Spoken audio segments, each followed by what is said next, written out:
우리는 잘 살아야 한다라는 말을 아주 많이 하며 살아갑니다. 그런데 막상 잘 사는 것이 무엇입니까? 라고 물으면 사람들마다 각각 다 대답이 다른데, 어떤 사람은 돈을 많이 버는 것이다 라고 말하고, 어떤 사람은 건강하게 오래 사는 것이다 라고 말하고, 또 어떤 사람은 자녀를 잘 키우는 것이다 라고 이야기합니다. 그런데 인생을 오래 살아본 지혜로운 분들의 이야기를 들어보면 결국 사람의 인생이 잘 살았느냐 못 살았느냐, 이것을 결정하는 것은 어떠한 재능이나 운이 아니라 어떠한 선택을 하며 살아왔느냐, 이것에 달려있다는 것을 알게 되는데, 이러한 선택을 결정하는 것이 바로 지혜입니다. 같은 상황에서도 어떤 사람은 무너지고 어떤 사람은 더 단단해집니다. 같은 돈을 벌어도 어떤 사람은 그 돈으로 인해 인생이 평안해지고 어떤 사람은 그 돈 때문에 가정이 깨집니다. 같은 말을 들어도 어떤 사람은 그 말 때문에 상처 속에 갇히게 되고 어떤 사람은 그것을 성숙의 기회로 삼아갑니다. 결국 모든 인생의 문제는 바로 지혜의 문제인 것입니다. 오늘 본문 잠언 4장은 솔로몬이 아들에게 주는 권면의 말씀입니다. 그런데 이것은 단순한 훈계가 아니라 자신의 인생 경험에서 우러나오는 절절한 그의 고백인데, 솔로몬은 지금 아들아, 내가 인생을 살아보니까 이것은 꼭 붙들고 살아야 하더라 라고 말하고 있습니다. 특별히 오늘 본문은 반복해서 지혜를 얻으라, 어기지 말아라, 잊지 말아라, 높이라 등등 명령형으로 말하고 있는데, 인생의 가장 중요한 보물을 절대 놓치지 말라는 간절한 외침과도 같습니다. 오늘 솔로몬이 아들에게 외쳤던 그 절절한 고백이 우리의 마음에 새겨지는 시간 되시기를 소망합니다. 오늘 본문 잠언 4장 1절의 말씀을 함께 읽어보겠습니다. 1절입니다. 아들들아, 아비의 훈계를 들으며 명철을 얻기에 주의하라. 아멘. 함께 읽은 본문 1절과 또 뒤이어 나오는 2절, 3절, 4절에는 계속해서 아비의 훈계를 들으라, 명철을 얻기에 주의하라, 내 법을 떠나지 말아라, 내 명령을 지키라 라고 말하고 있습니다. 이 대목에서 우리가 기억해야 하는 것은 하나님이 주시는 지혜, 이 지혜라는 것은 태어날 때부터 장착하고 태어나거나 시간이 지난다고 자연스럽게 생기는 것이 아니라 배워야 하고 들어야 하고 받아들여야 한다라는 것입니다. 요즘 시대는 정보를 많이 가진 사람들은 참 많지만 지혜로운 사람은 줄어드는 그러한 시대 같습니다. 스마트폰만 열면 모든 정보가 다 나오고 검색 몇 번이면 웬만한 지식은 금방 찾을 수 있게 되지만, 정보가 많아졌다고 이전보다 훨씬 더 살기 좋은 세상이 되었습니까? 오히려 무엇을 선택해야 할지를 몰라 더 혼란스러운 그러한 시대가 되고 말았습니다. 솔로몬은 지금 자기 경험을 이야기하는데 3절에 보면 나도 내 아버지에게 아들이었으며 라고 말합니다. 이 말은 나 역시 배운 사람이다 라는 말입니다. 솔로몬은 어느 날 갑자기 지혜자가 된 것이 아니라 아버지인 다윗에게 배움으로 믿음의 유산을 물려받았던 것입니다. 솔로몬의 아버지였던 다윗, 이 다윗은 어떤 사람이었습니까?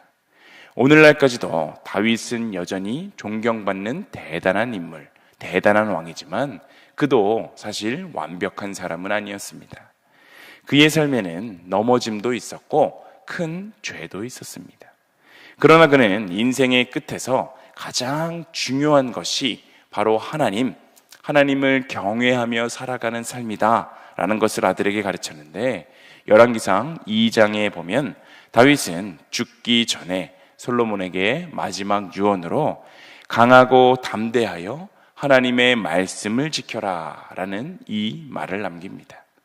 이것은 왕이나 재물보다 더 중요한 진짜 유산이었습니다.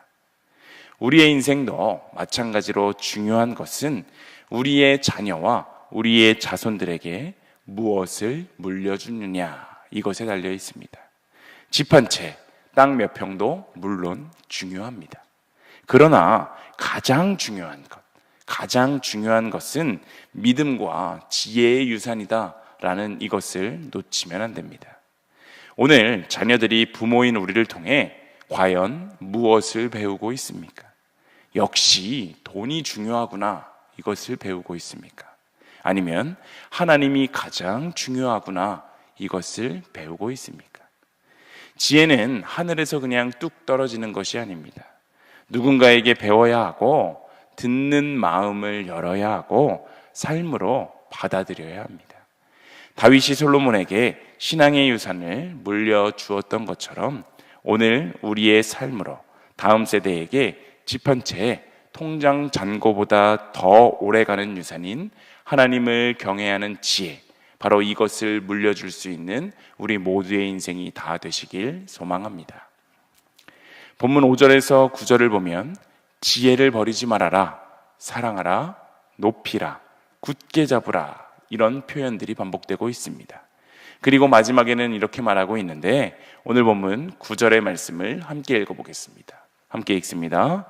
그가 아름다운 관을 내 머리에 두겠고 영화로운 면류관을 내게 주리라 하셨느니라. 아멘. 세상은 당장 눈앞에 보이는 이익을 붙들라고 말하지만 성경은 지혜를 붙들라라고 말하고 있는데, 당장의 이익은 잠깐이지만 지혜는 평생을 지키기 때문입니다. 우리가 당장의 이익을 포기하고 지혜로운 인생을 선택할 때 하나님께서는 우리의 머리에 아름다운 관, 영화로운 면류관을 주시겠다라고 약속하고 있습니다. 많은 사람들이 눈앞의 욕심 때문에 무너지고 순간의 감정 때문에 관계를 깨뜨립니다. 화를 참지 못해서 평생 후회할 말을 하기도 하고, 조금 더 가져보려다가 모든 것을 잃어버리기도 하기 때문에 우리의 인생에는 이 지혜가 반드시 필요한 것입니다. 사무엘상 25장에 등장하는 아비가일은 굉장히 지혜로운 여인이었습니다. 그녀의 남편 나발은 어리석고 완고한 사람이었는데, 다윗이 자신의 부하들을 보내 도움을 요청했을 때 그는 아주 오만하게 그 요청을 거절합니다. 그로 인해 분노한 다윗은 군사 400명을 이끌고 나발의 집을 치러 나섰고, 자칫하면 온 집안이 피바다가 될 위기에 처했었습니다. 그때 지혜로운 여인이었던 이 아비가일이 나섭니다.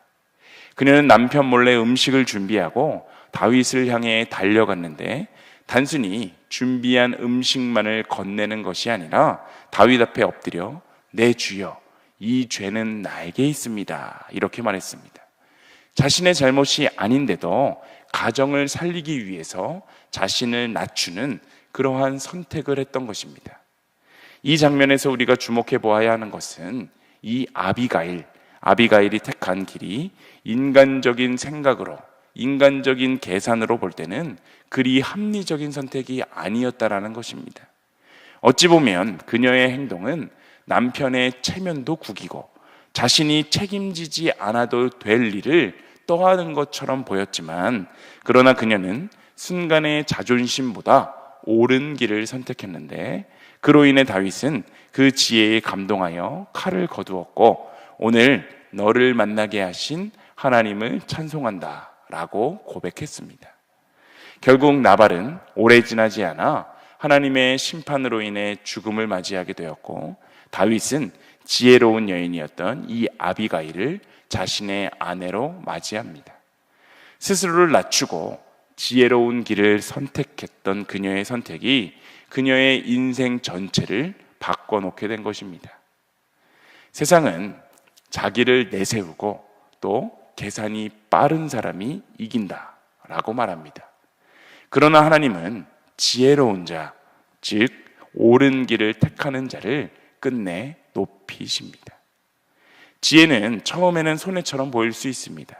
정직하게 사는 것, 이것은 손해보는 것 같고, 말씀대로 사는 것, 이것은 너무나도 답답해 보이는 것 같지만 시간이 지나면 반드시 하나님께서 이 지혜로운 자를 높이신다는 것, 이것은 반드시 증명되게 되어 있습니다.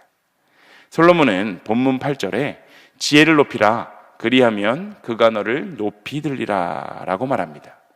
세상은 다른 사람을 밟고 올라가라고 말하지만 하나님은 지혜를 붙들면 하나님께서 알아서 높여주실 것이다 라고 말씀하고 있는 것입니다.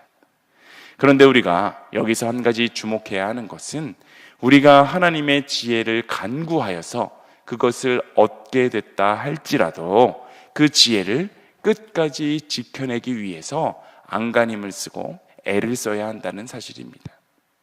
우리가 잘 아는 대로 솔로몬 자신도 처음에는 지혜를 붙들었던 사람입니다.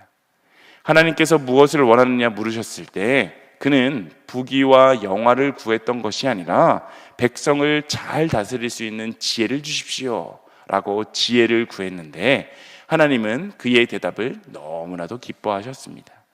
그런데 안타깝게도 그의 인생의 후반부에 가게 되면서 솔로몬은 점점 하나님보다 세상의 욕심, 세상의 즐거움을 선택하기 시작했고 결국 그의 인생은 흔들리고 말았습니다. 지혜는 한 번 얻었다고 끝나는 것이 아니라 끝까지 붙들어야 한다라는 사실을 잘 보여주는 대목입니다. 신앙생활도 마찬가지입니다. 처음 은혜 받을 때는 말씀을 붙들고 살아갑니다. 그런데 시간이 지나면 익숙해집니다. 기도가 느슨해지고 예배가 습관이 되고 세상 염려가 마음을 차지하게 되는데 그때부터 인생의 중심이 흔들리기 시작합니다. 그래서 오늘 본문은 반복해서 버리지 말아라, 떠나지 말아라, 굳게 잡아라 라고 말씀하고 있는 것입니다. 우리의 인생에서 정말 붙들어야 할 것이 무엇입니까? 사람, 돈, 건강, 자녀, 물론 다 중요하지만 이 모든 것들은 나의 원과는 상관없이 언젠가 흔들리게 됩니다.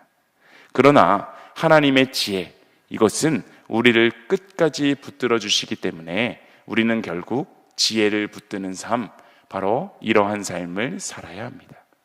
우리의 인생 마지막에 남는 것은 하나님 안에서 바르게 살아온 삶입니다. 화려하지 않아도 말씀 붙들고 살아온 사람, 나의 욕심보다 양심을 택한 사람, 자기 고집보다 하나님의 뜻을 따르려고 애썼던 사람, 그런 사람의 인생에는 평안이 있고 하나님께서 그 삶을 귀하게 사용하신다라는 사실을 기억하며 세상의 것이 아닌 지혜를 붙들고 살아가기에 최선을 다하는 우리 모두의 인생이 되시길 소망합니다. 오늘 말씀을 정리합니다. 오늘 본문은 우리에게 지혜를 얻어라, 그리고 그 얻은 지혜를 끝까지 붙들어라 라고 말씀하고 있습니다. 지혜는 하나님을 경외하는 마음이고 하나님의 말씀에 따라 살아가려는 태도입니다. 지금껏 나의 힘, 나의 노력으로 인생을 살아왔더라도 우리가 늘 깨닫는 것은 나의 힘과 나의 경험만으로 이 세상을 살아갈 수 없구나 이지 않습니까? 우리의 인생에는 반드시 하나님께서 부어주시는 지혜가 필요합니다. 또한 우리의 자녀 세대에게 남겨야 할 가장 큰 유산도 바로 이 지혜입니다. 내 생각보다 하나님의 지혜를 따르며 눈앞의 유익보다 말씀을 따르고 끝까지 지혜를 놓치지 않는 인생, 그러한 인생을 하나님께서 반드시 붙드시고 높여주신다라는 사실을 기억하며 오늘도 하나님의 지혜를 선택하는 그러한 여러분들의 일상이 되시길 간절히 소망합니다.